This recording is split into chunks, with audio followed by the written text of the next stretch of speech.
अस्सलाम वालेकुम नाज़रीन, मैं हूं सलवा स्नैन और आप देख रहे हैं सूर्या न्यूज़ HD। आइए नजर डालते हैं आज की अहम खबरों पर।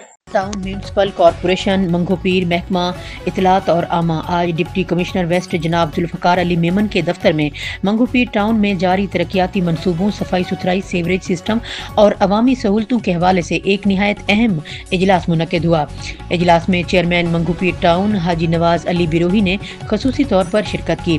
Additional deputy commissioner Jahangir Shah, municipal commissioner Agha Khaleeq और टाउन के मुतलका अफसरान भी मौजूद थे। इजलास में मंगोपीर टाउन की मौजूदा सूरत हाल, तरक्याती मनसूबों की रफ्तार और दरपेश मसाइल पर तफसीली बातचीत हुई। चेयरमैन हाजी नवाज अली बरोही ने डिप्टी कमिश्नर वेस्ट को बताया कि टाउन इंतजामिया अवामी मफाद के मनसूबों पर दिन रात काम कर रही है, ताहम बाज़ इलाकों में फंड्स की फराहमी, मशीनरी की किल्लत और टेक्निकी मसाइल के बायस कुछ रुकावटें दरपेश हैं। उन्होंने दरख्वास्त की है कि ज़िला इंतजामिया इन मनसूबों के जल्द अज जल्द मुकम्मल होने पर ताउन फराम करे।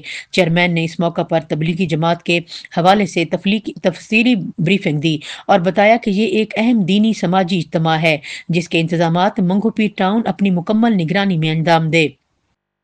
सफाई, रोशनी, पानी, सड़कों के मुरम्मत और ट्रैफिक प्लान जैसे तमाम अमूर पर खसूसी टीमें काम कर रही हैं, ताहम इज्तिमा में शरीक हजारों अफराद को किसी भी किस्म की दुश्वारी का सामना न करना पड़े।